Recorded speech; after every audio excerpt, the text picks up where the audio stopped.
Welcome back again to Solving Basketball. I'm Jordan Sperber, and I'm currently doing one of my least favorite things, which is talking into a microphone to myself with no one on the other end. Usually, I avoid this altogether by just jumping right into the conversation with the guest. But for this episode, I wanted to provide some context behind the topics discussed in this episode with Seth Partnow and give a brief update on Hoop Vision. For those of you who don't know Seth, he was formerly the director of basketball research for the Milwaukee Bucks, and now he writes about the NBA for The Athletic. Recently, since the season was postponed, he's been doing a series of articles, which I've really enjoyed, on how the NBA has changed stylistically over the last 15 plus years.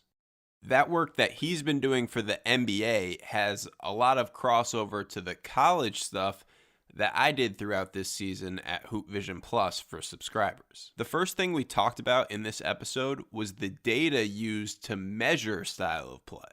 One of Seth's main points is that yes, the NBA is shooting more threes, but that doesn't necessarily mean that the league is totally homogenous in terms of style of play.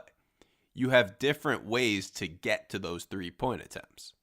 A three-point attempt, like all box score stats, is simply an outcome of a play. There's a series of actions, movements, and decisions that lead to those outcomes. I look at it from a coaching perspective where, sure, the outcome is great, but really we're more interested in what led to those outcomes.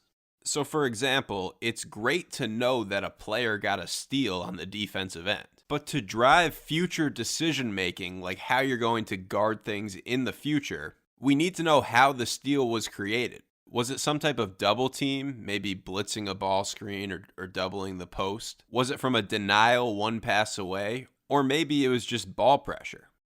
Synergy has play type data, which is a reasonably good accounting for offense. Like most things in the basketball stats world, offense is easier to quantify than defense. The synergy data definitely isn't perfect. There's limitations to it, which Seth and I do discuss, but it is descriptive enough to where you can at least use it as a starting point to investigate real coaching and scheme questions that you probably can't with just a box score. Seth worked with the data and he grouped the play types into one of two categories: on-ball or off-ball. The four on-ball play types are isolations, post-ups, dribble handoffs, and ball screens, but only where the handler is the one to take the shot. The four off-ball play types are spot-ups, cuts, off-ball screens, and ball screens where the handler hits the roll.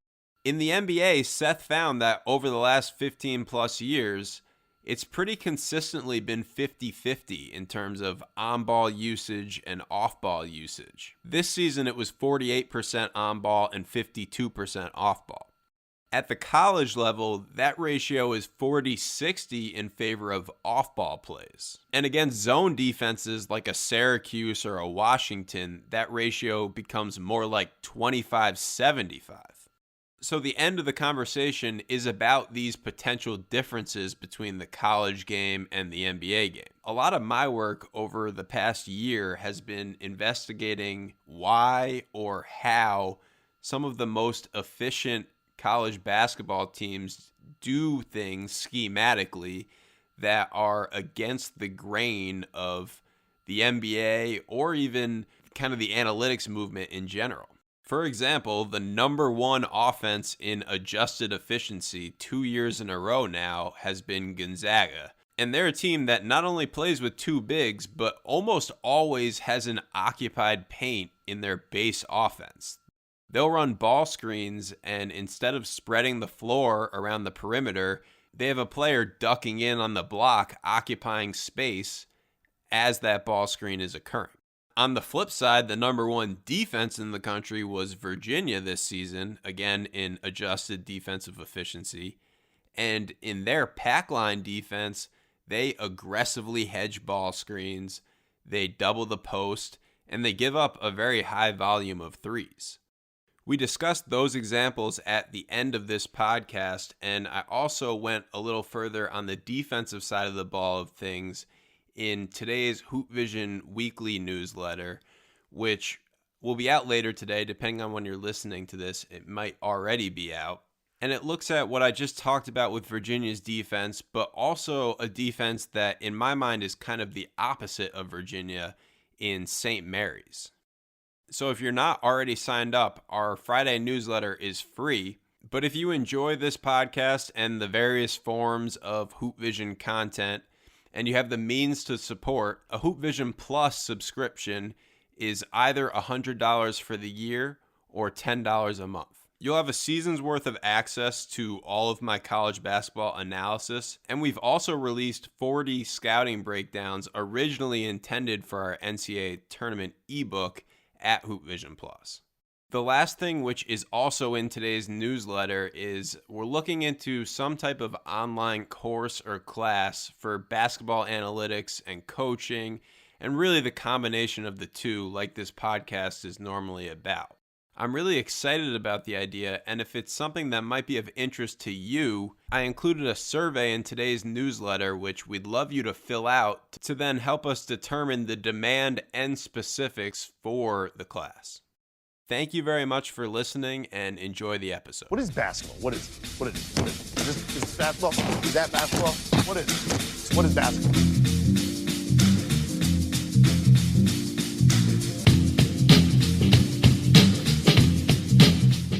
I am now joined by Seth Partnow. He is currently an NBA analyst for The Athletic, and before that, he was director of basketball research for the Bucks.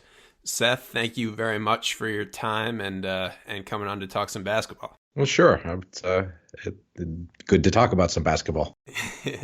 The first question for every single guest on this podcast, regardless of background, is if we walked into a gym right now, I went under the hoop and you shot 100 free throws in a row. I rebounded for you. How many would you make out of 100?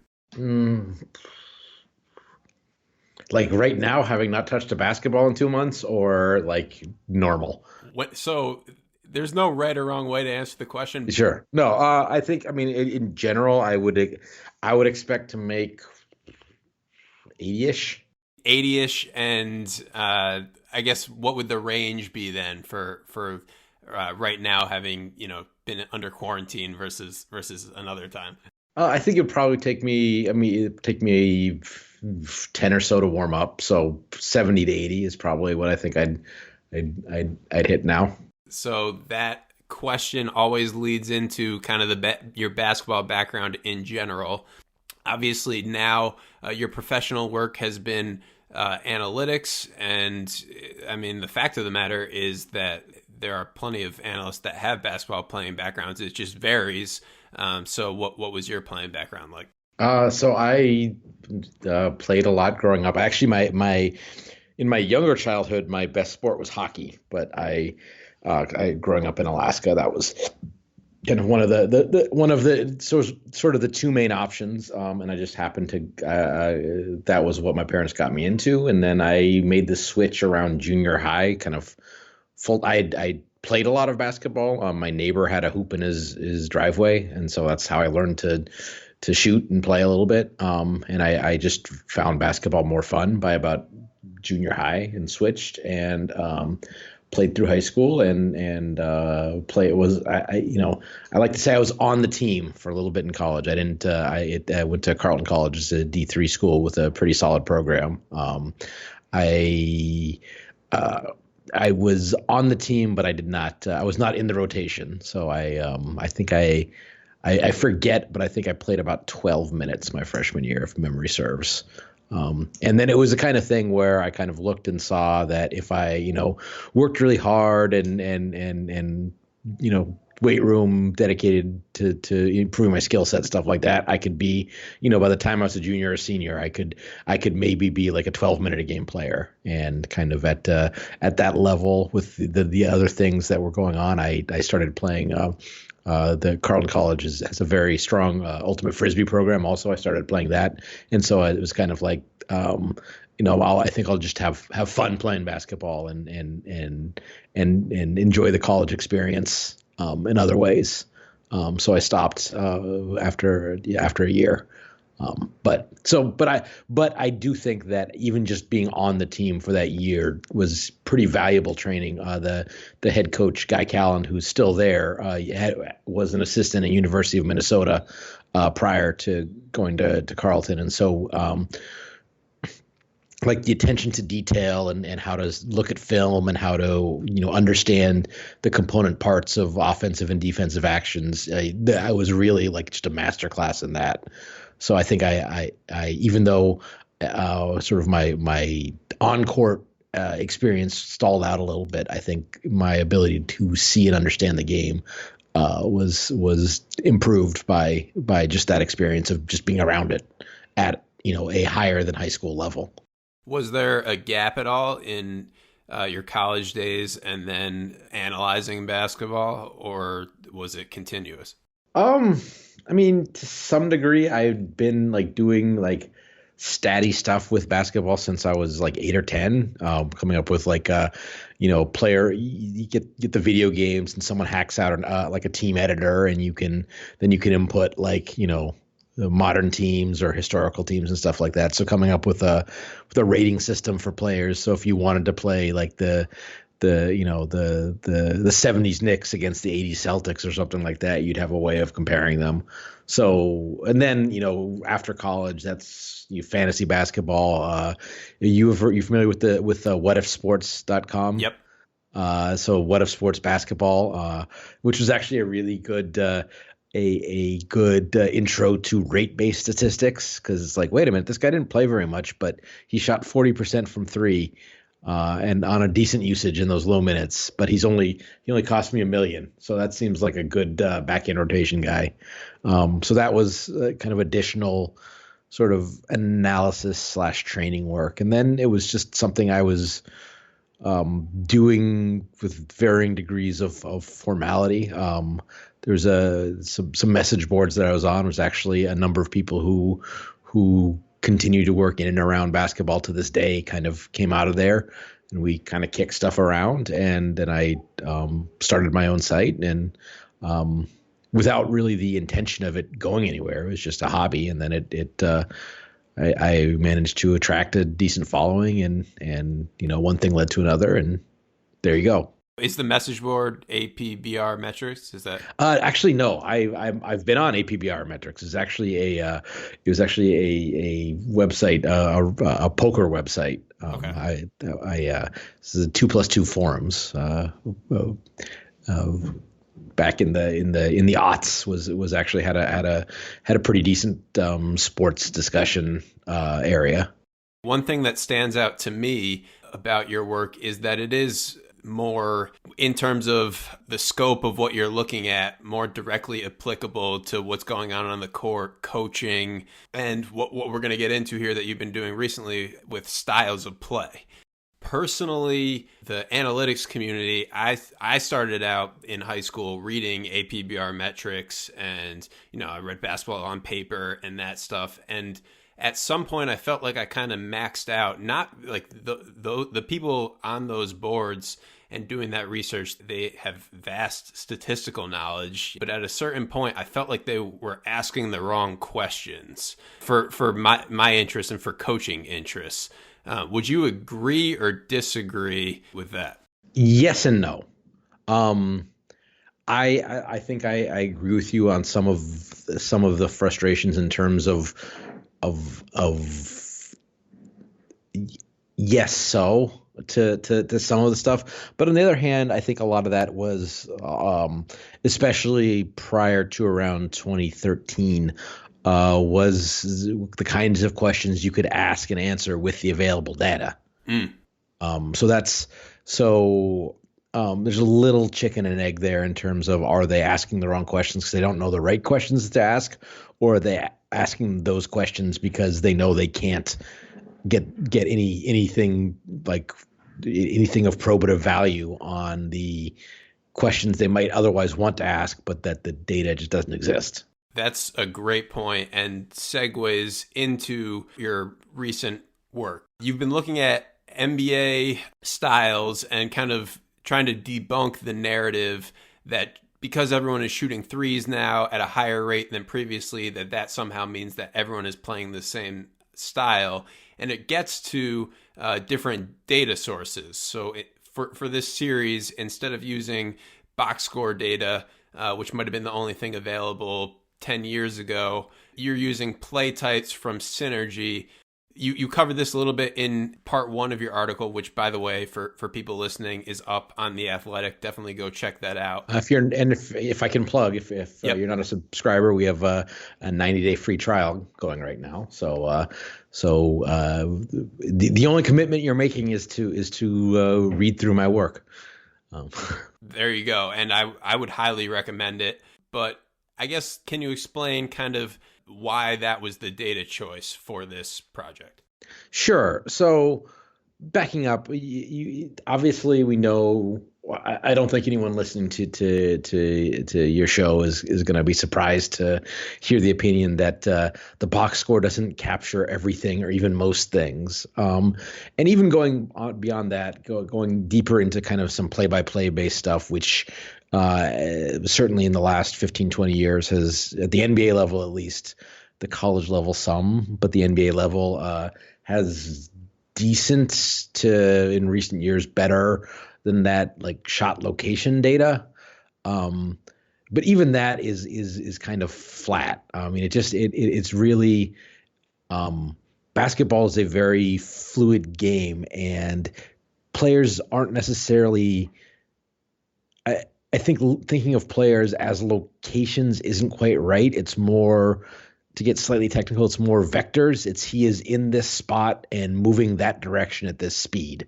That's a better, to my mind, representation of where what real estate on the court the player is occupying or threatening or protecting or whatever, or influencing, basically.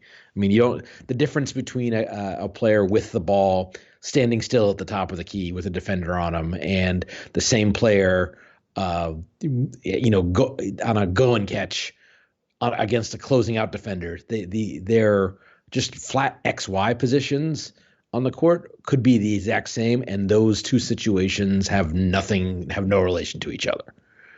And so just looking at that shot location data, like this shot came from that point on the court, tells us something, but it doesn't tell us what came before or even like during that shot. That is really makes up the bulk of what that shot is. If we're watching the game, we would say, like, okay, it's a one dribble pull up to the elbow versus a guy came off a curl versus a guy shot a mid post fadeaway.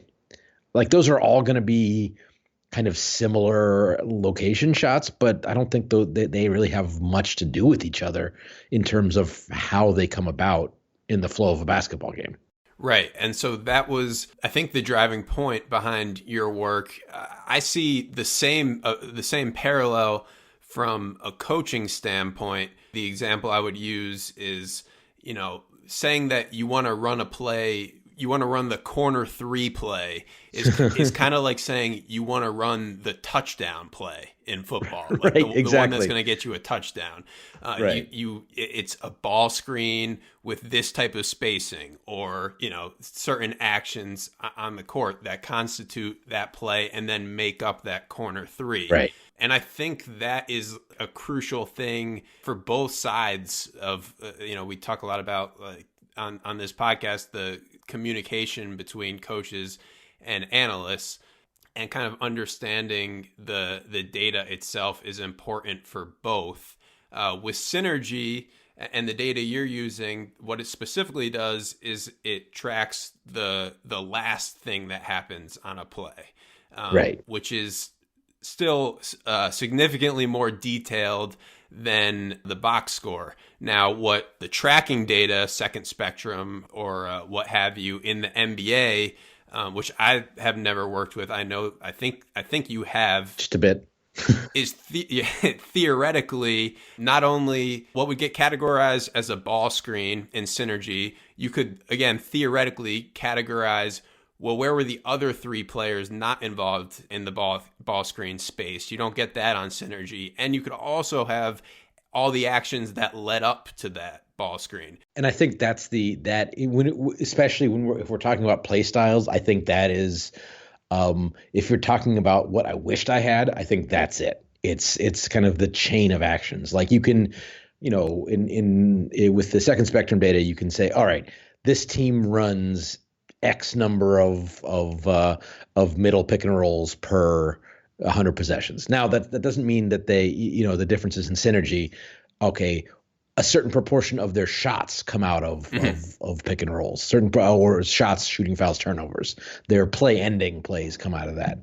But because you're only looking at play ending actions, like, a team that comes down, runs one pick and roll, shoots an elbow jumper, is not playing the same way as a team that comes down, runs a pick and roll, or pick and pop, swings the ball to the other side of the floor, runs a second side pick and roll, and does it one more time. Those are both going to show up as kind of pick and roll possessions in like the synergy data, but one of them is going to be much more kind of pick and roll heavy. The team that's running multiple actions is going to look different if you're categorizing every action, not just play ending actions. And that's a limitation of the data, both in public. We don't really have that I can share with you that data exists fairly easily accessible to teams, but not really in the public, going back to 2013-14. But if we want to go back further than that, we don't have any of that.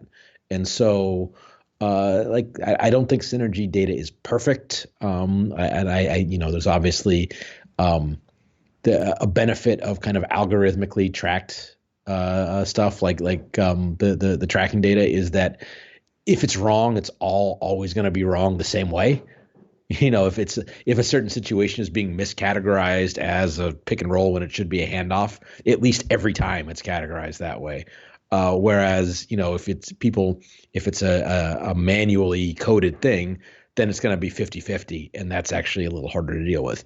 But that said, those are kind of edge cases, and on a macro level, you can still see general movement over time, knowing that saying that 25% of plays ended out with the pick and roll ball handler in this season really means it's somewhere between 23 and 27%, but that's, kind of close enough.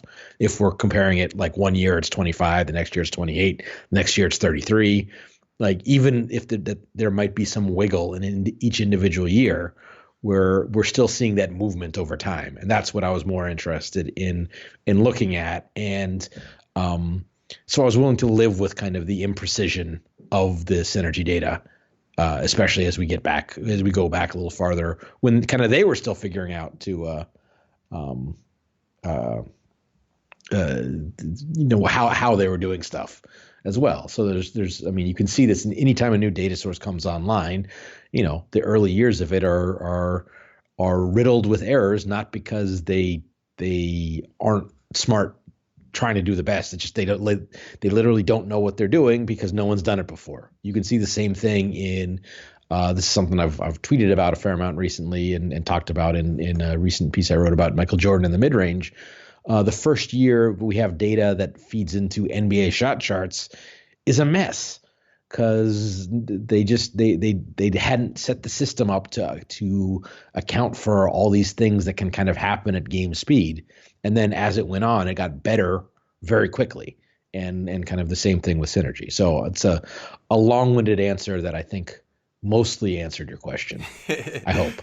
Did I? No, for sure. And the other thing that I would point out is that the box score data is also prone to the same biases as synergy. Really, the difference is, at least at the college level, you can't click on it and see where they're wrong and everything. Synergy, that's the great part about synergy is it's attached to video, but it also just its errors are more obvious than that assist that shouldn't have been an assist in the box score. Or this has happened when I would scout games. When I was with the Bucks, there were times when the box score said he was 3 of 12. He only made 2 shots. I remember quite well. And then I go back and look at the box score, and it's oh yeah, no, this is there's a specific game I'm thinking of where it's the first time I got to see Michigan State live when they had Miles Bridges and Jaren Jackson, and Miles Bridges had foul trouble. and didn't play very much. And so he had like 2 buckets all game. And then I look at the box score and he's like 3. He's like, what? No. And then I go back and look, and there's one where like like in the first half when I know he was on the bench in foul trouble, it has him hitting a 17-foot jumper. And then I think back, it's like, no, that was actually Kenny Goins that hit that. So it's just like just a operator error at courtside, just sort of, and then that becomes part of the quote official record, even though that's not what happened. So the box score itself doesn't represent ground truth either. Exactly. And I don't necessarily have evidence to back this up, but Synergy is doing it on video and the scores table is doing it live. I would probably take the video, all else equal, all else completely equal. I think that's I think that is very fair. I'm sure you know this, but working through college play-by-play data can be daunting. For sure. The quality it can be, especially if you start to go back a couple seasons, is intermittent, shall we say. So now let's get into your actual research from these Synergy play types. Yeah, if you want to take me through basically the part 1, part 2, part 3. So part 1 was just how these play types have changed over the last, what was it, about 15 seasons? 16 seasons, I think we have. Yeah. So few kind of top line findings. One, there's sort of first interesting thing I found is that these play types, they kind of the 8. I'm kind of leaving out like putbacks and transition plays for the moment, just because it's from a coaching standpoint, like, hey, let's get more easy baskets in transition. Like sure, that's not, you can't like you said, you can't run the corner 3 play, you can't run the fast break play, you can emphasize offensive rebounding, but you can't like run the offensive rebounding play. So I was kind of looking at half court chances where the team has to be sort of intentional about what they're trying to do, or not in many cases, but sort of where there's an opportunity to really have some sort of structure. And of those play types, 4 of them are generally the guy with the ball is responsible for the play ending action, and in half of them the ball is delivered to somebody else who then makes a play. And the ratio between the on ball, like what I have called on ball and off ball plays, has actually stayed pretty constant over time.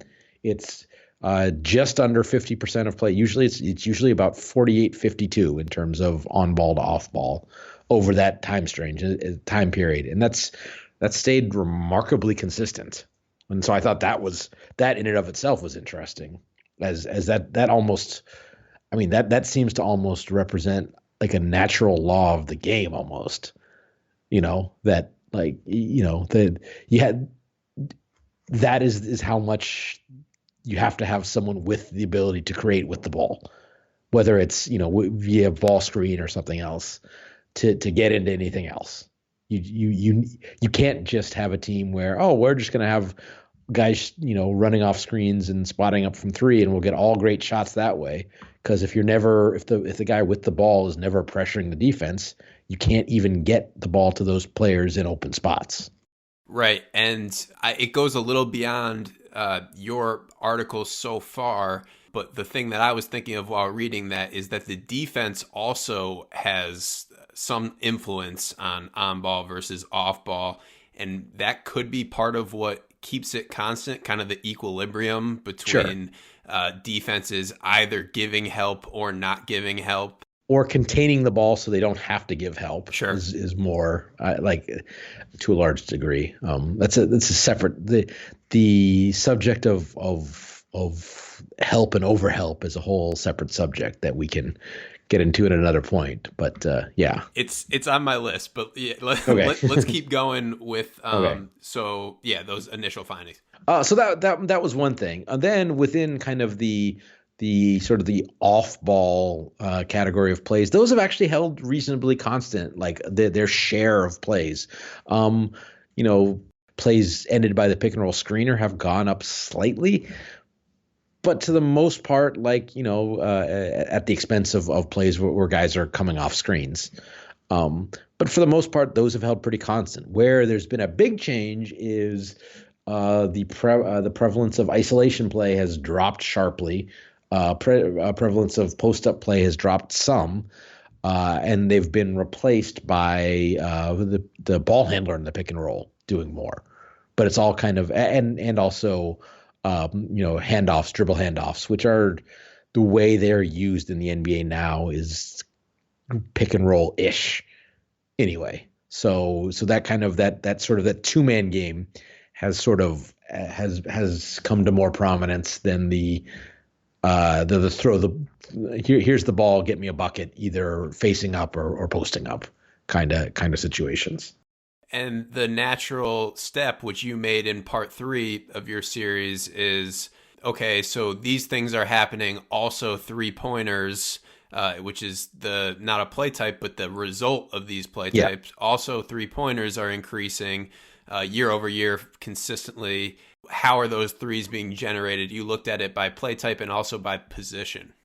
Yeah, so basically the big thing I found there is, and this is not this is not a novel finding. This is sort of confirmatory of things I've found looking at it a number of different ways. Is spot up jumpers have basically spot up 2-point jumpers are almost wholly eradicated from the game. And the wing players didn't take a lot of those to begin with. I mean, even as early as 2004, there weren't a lot of 2 guards spotting up at 19 feet, because I think that people figured that one out pretty fast. But over the last couple of years, even 4s and 5s, when they shoot spot up jumpers, not like not pick and pop jumpers, but like specifically jumpers where they're off away from the play. Mm-hmm. If they're catching and shooting, they're probably shooting 3-pointers. And so that's the big one. And then another area where 3-pointers have risen is just the ball handler in a pick and roll is shooting are taking threes a lot more than they used to. And that's, I think on some level that's been led by a few players. A couple of years ago, it was basically like the rise in unassisted threes was almost wholly attributable to Steph Curry and Damian Lillard. But that was 3 or 4 years ago, and it's kind of become much more widespread than that. Now that people realize that's okay, you set the high ball screen and you put the defense in a very tough situation where, you might want to drop and protect the rim, but if I'm going to take a pull-up 3, now you're in a tough defensive choice. So that has become pretty widespread, not just among point guards, but even kind of wing players running pick and roll have really started to make the pull-up 3 a part of their game. Has that, when you initially grouped by on ball and off ball and talked about that 50-50 split, has on ball efficiency increased because of players being able to get behind the 3-point line, kind of like the James Harden way? So I'll say that another kind of interesting thing I found when I looked at the on ball off ball is they actually tracked pretty well with each other. If in a given season, one went up, the other went up by about the same amount. So I don't want to say, I think that the efficiency of the league overall, kind of across play types, is probably increased by, whether it's just the greater value of the 3-pointer over the 2, or the increased spacing that provides, or a combination of both. But so I don't think that it hasn't really made on ball plays assisted plays are more efficient than unassisted plays just in general.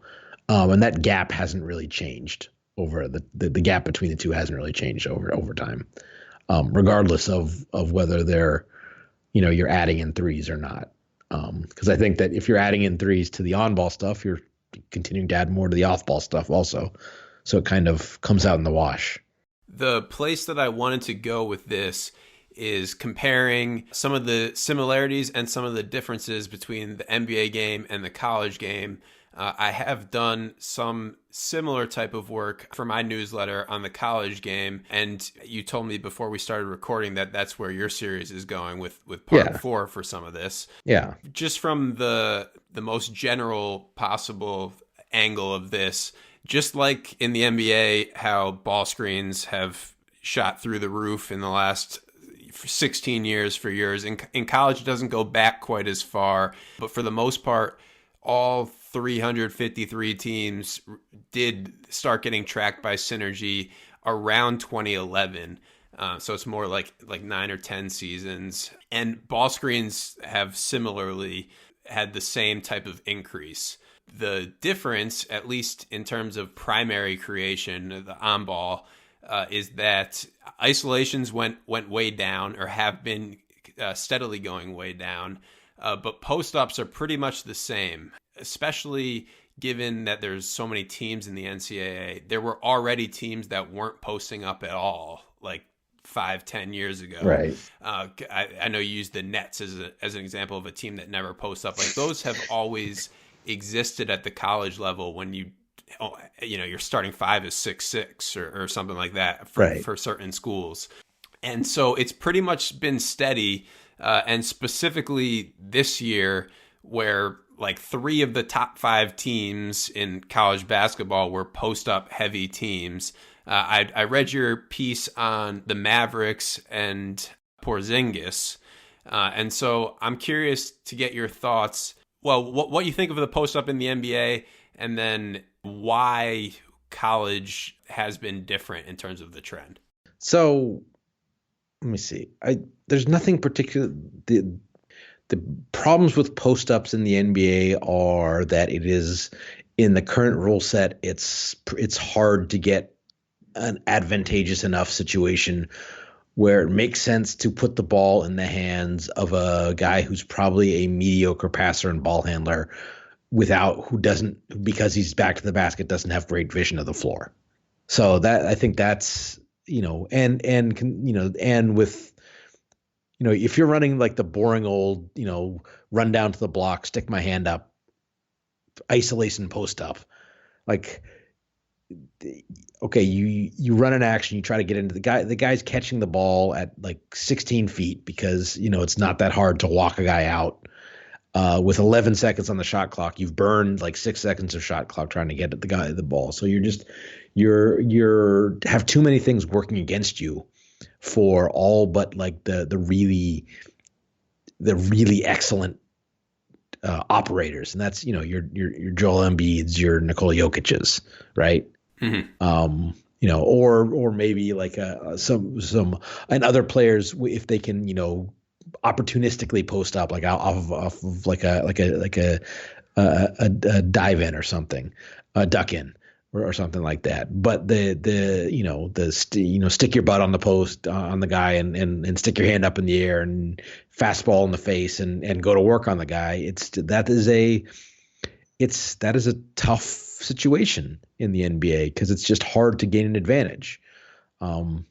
And I think that in college, because the spread of talent is wider and the shot clock is longer, it's probably easier to get an advantage.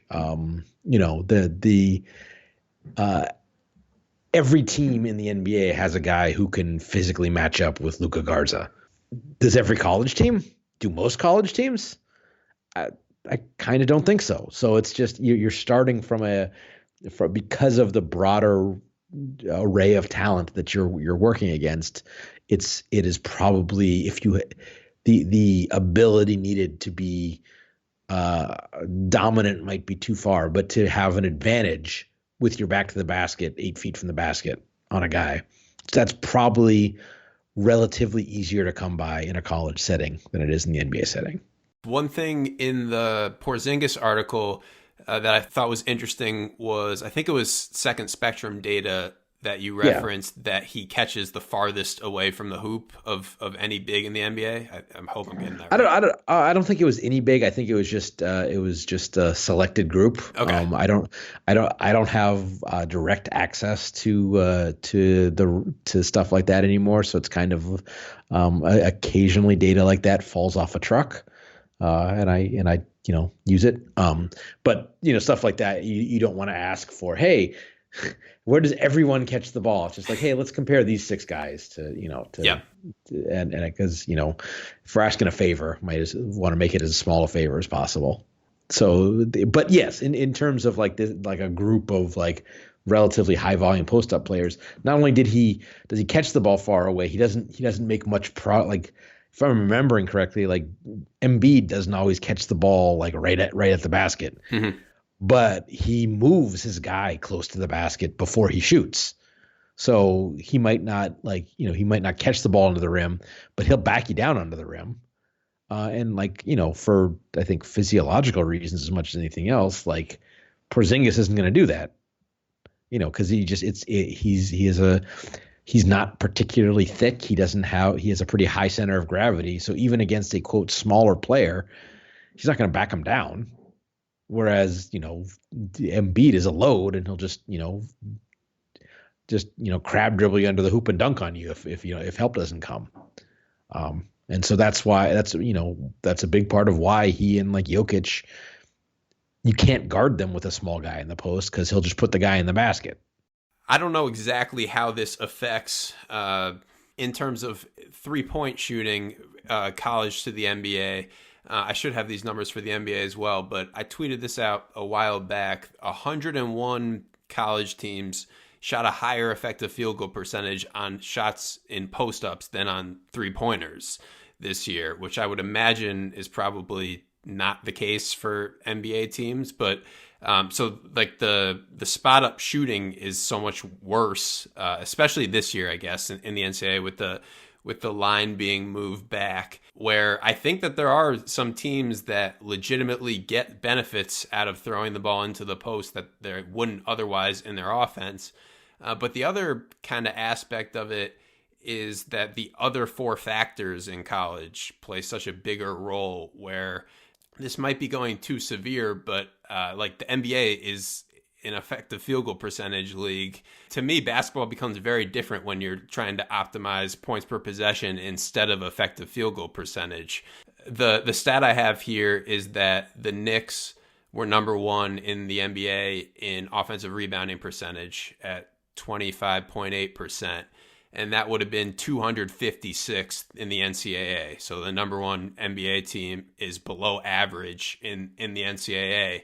And so then there's some added benefits there to posting up, not just from the action itself, but from having someone in the paint. Gonzaga has been number 1 in offensive efficiency 2 years in a row.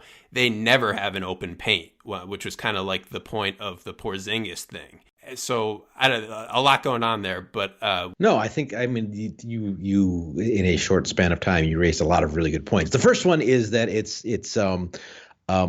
is kind of all relative. Like the post up is only good or bad compared to what else you might do with the ball on that possession. And I think you raised an excellent point that if the skill level of the players around are lower and you don't. And, in the college level, many teams just don't have jump shooting. Then, throw the ball in the post. Now, in the NBA, if you have even the worst teams has a few guys who can shoot, a few guys who can create. The relative advantage is much more often with a skilled player facing the basket rather than a less skilled player with the back to the basket. And I also think I do agree with you that the spread, certainly the spread of kind of like turnovers and foul drawing and rebounding are wider in college, so that it is possible to gain an advantage. Even though we're not great at shooting, we're going to turn you over a bunch and we're going to pound the offensive boards, and we're going to get enough extra attempts that way that we're going to make up for the fact that we can't shoot. That's a more viable path to victory in college. Because not to put too fine a point on it, but because of the lower overall skill level, I think is why you see that. To expand beyond post ups with it, if you, I think maybe the first spot I saw this was nylon calculus, although I could be wrong, but the expected points per shot, where you're calculating shot selection based on league averages of your shot distribution. Was that nylon calculus? Yeah. Yeah. I mean, a bunch of people have done stuff like that. Okay. I mean, I did something like that back when there was, you get some aggregate level shot, like tracking based shot stuff now.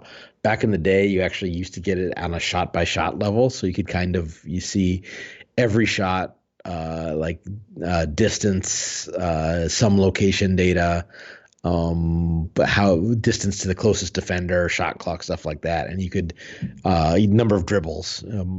So you could actually do a pretty solid, if you're familiar at all with soccer or hockey analytics, you've probably come across the expected goals, and it's essentially the same idea. Yep. And you could do any number of different ways. You could come up with kind of an expected effective field goal percentage model. You can do some of that now with available data. It's not as good because, again, like what we were talked about earlier, the kind of most of what you're working with is maybe shot location and maybe like a shot clock variable. Yeah. So the way that I've done it is it's like a combination of shot location and then also the synergy play types. So post ups get binned, shots around the basket get binned. What else is there? There's threes, and then they have two different distinctions for mid-range jumpers, like a short and a mid. Short and long. And so you're absolutely right that it's crude, but I bring it up for if you do that for college teams, and again, there's 353 college teams. If you look at the top 10 in shot selection, it's like, I think Stanford is the best team of the bunch. It's basically a very average group. And then if you look at the worst 10, there's actually like two clear NCAA tournament level teams. Houston was like top 25 in efficiency this year, and Kentucky was about top 30. I guess from the coaching perspective, it becomes a weird thing where we know that these shots have a higher expected value, but the better teams in the NCAA, it doesn't really have a correlation there. I guess it's because of the other four factors. So again, I think this is a situation where the spread of talent probably affects sort of the results of things. It's relatively easy to dial an expected model, like an expected value model in on the NBA because the talent across players is not, there isn't actually that big a gap. So, with some fairly rare outliers, the average is more representative of, yeah, that makes sense. Whereas okay, this shot for pick this year's one and done Kentucky guy, a certain kind of more difficult shot. Okay, that's gonna show up as a very difficult shot because it's factoring in the 5'11" two guard on on like a team in the MAC or something like that who should never in his life take that shot versus this is the 6'8" wing player from Kentucky who's a McDonald's All-American. So yeah, it might look like the Kentucky guy is taking quote harder shots if you're assigning that shot an expectation based on the entirety of the college scene. But I think that at the top level, certainly like the top prospect level at least, you're dealing with kind of some a different population group almost in terms of guy like. An actual NBA level talent taking that shot looks different than an average NCAA player. Yeah, that makes a lot of sense. On the flip side of things, When we talked about on ball, off ball previously, and I mentioned how I had been thinking of it more from a defensive perspective. As someone who doesn't watch a ton of NBA, especially until the playoffs, this is kind of my perception. Sad Trump. This is kind of my perception more than anything.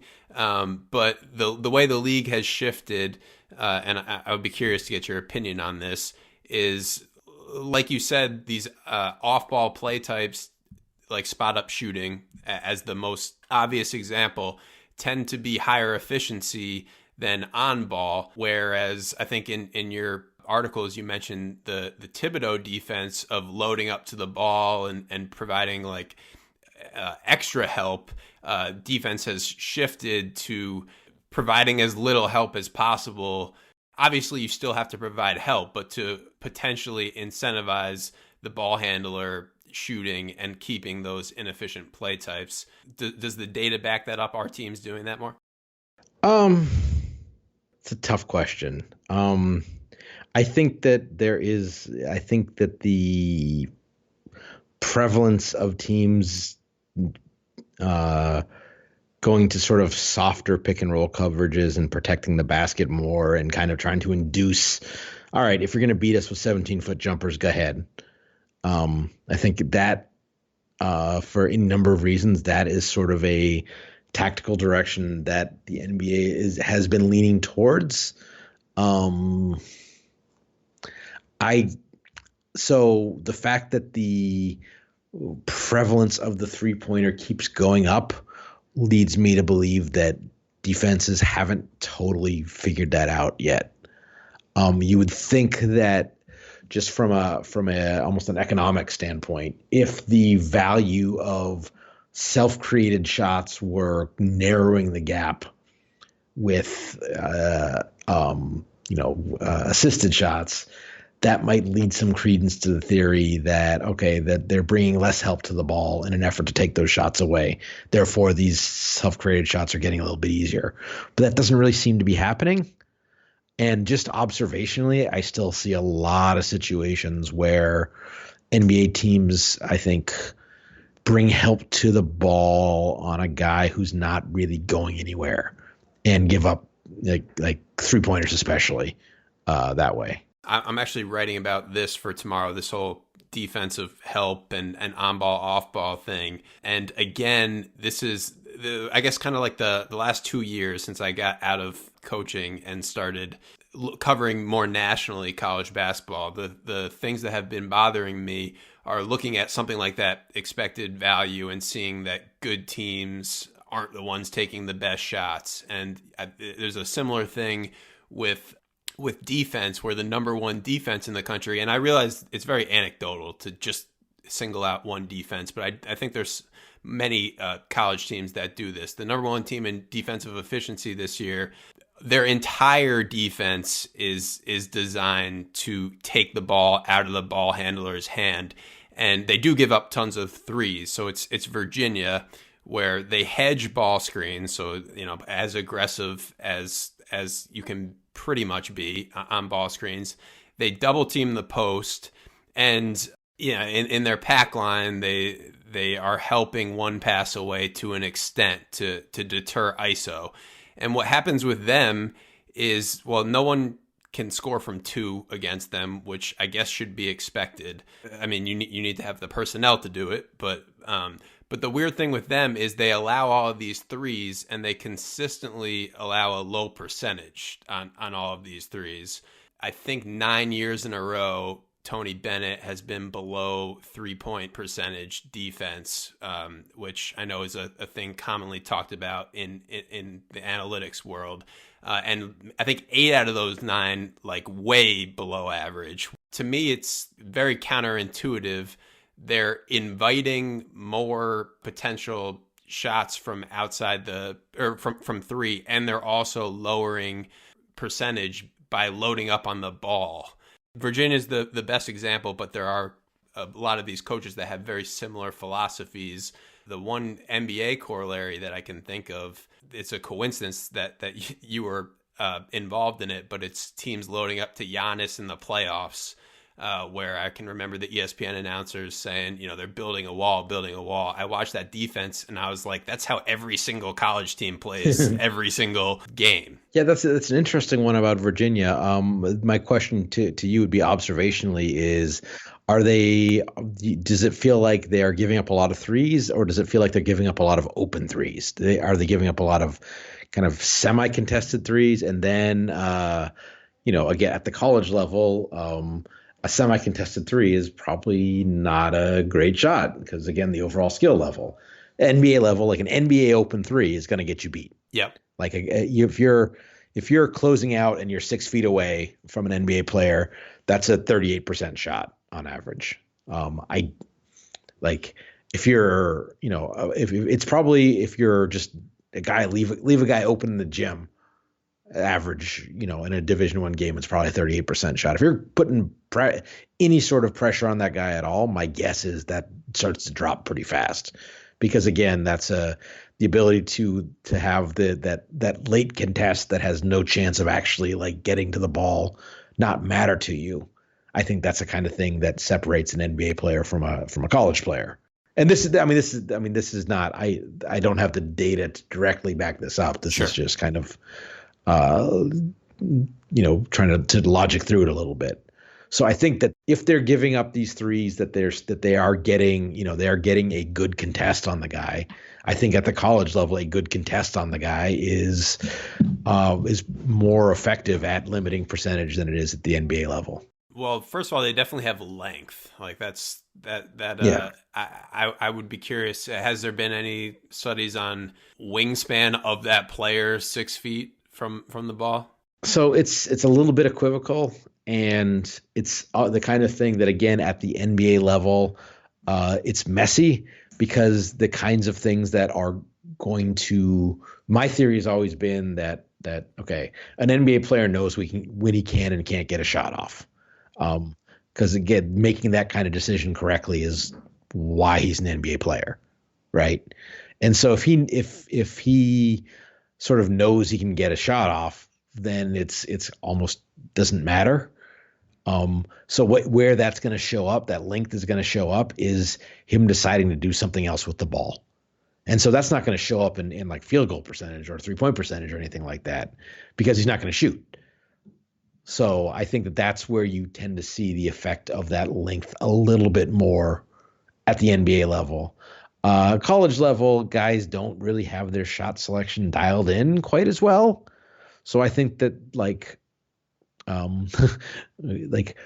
there's probably, relatively speaking, more attempts where a guy goes up to shoot. It's like, oh my God, this is going to get blocked. And his mechanics fall apart, and like the contest was effective. That's conjecture on my part, but I think it's a reasonable theory, don't you? Yeah, I do. And the other, again, this is also conjecture, but the other thing that could potentially come into play, just from reasoning it out, would be in college, there's basically never 5 guys on the court that can shoot. Well, I shouldn't say basically never, but for a lot of teams, there aren't 5 guys on the court that can shoot. And it's anecdotally seems like some defenses who send a lot of extra help, they can at least force the one more pass. So from a good shooter to a poor shooter, that's, I guess, to end on this, because we're talking about 3-point defense, and a lot of the literature is that 3-point defense can't be controlled. So this is one of those things where you maybe get yourself in trouble when you're going for brevity. I think there is such a thing as a good and bad contest. A good contest is like the perfect contest is you block the shot. A terrible contest is you do nothing at all or you foul the guy. So there's already like gradations in there. So there's no reason to suspect that there aren't varying levels of that.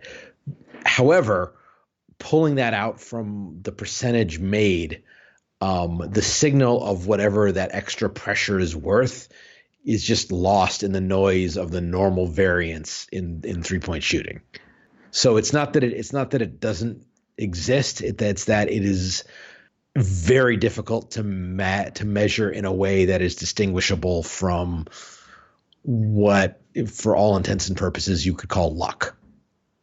At the end, again, at the NBA level. Now, at the college level, uh, maybe. I mean, it's certainly interesting that Virginia seems to always do that. The other example is Syracuse in their 2-3 zone. Yeah.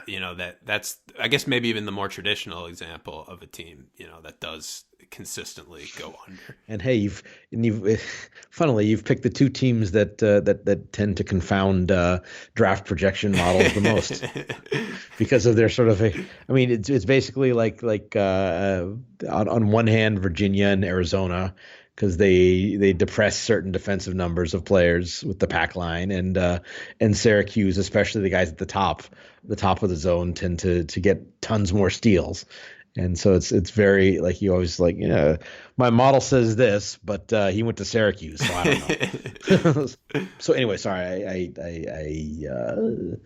you were asking a question that sounded like it was going somewhere, and I interrupted you. I'm sorry. No. Well, you really did hit it on 3-point defense, because that's what I was going to kind of get into. Is although I'm naming the college exceptions, Ken Pomeroy has done very similar research on the predictiveness of, let's say, the first half of conference play to the second half of conference play for 3-point percentage.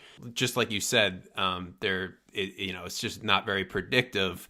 I think the disconnect when talking to coaches, and you hit on this, is like, well, obviously, if you're just thinking about it on a play-by-play basis, the decisions a player makes lowers or raises 3-point percentage on a given play. And so that is, I guess, more of a function of of the 3-point percentage stat, as opposed to like no one's suggesting that you put all 5 players in the lane, because 3-point percentage isn't going to change.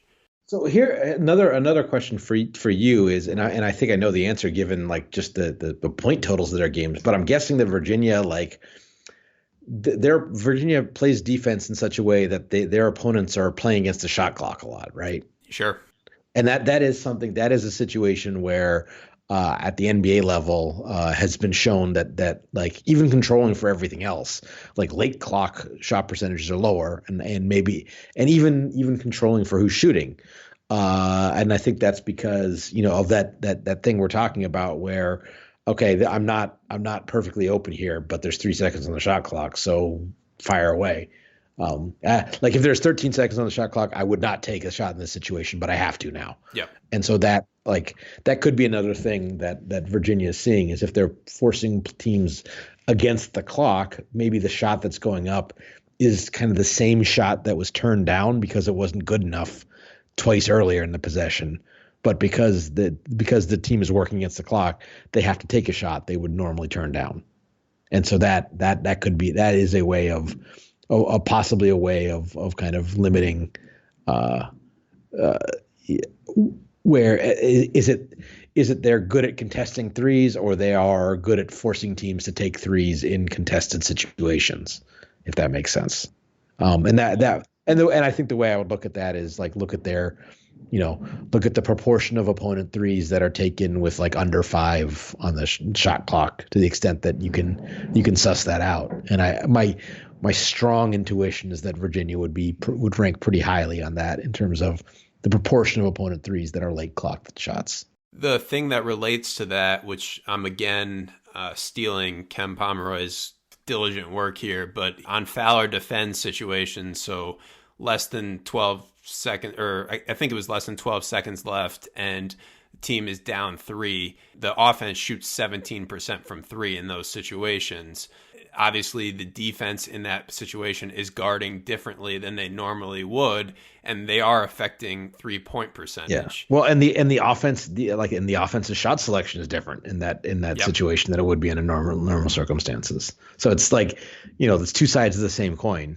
But yeah. Exactly. And I guess what I got out of this podcast for sure was, whether it's the box score or shot locations, or it's the defensive 3-point percentage study, there is a difference between the statistical findings and then actionable advice. And I think that's your work is really, really good at the actionable advice part for a coach. by going a little bit deeper with all the stuff that we talked about. Again, for those listening, 90-day free trial at the Athletics. Yeah, yes, sir. Yes, sir. 90-day free trial for the college coaches listening. It sounds like Seth is going to get a little bit into that in part 4. So check that out for sure. And Seth, I really appreciate you taking the time to come on. No, thanks for having me. It's we've if you can hear that in the background, we've perfectly run through nap time. So it's probably time. It's probably time for me to go.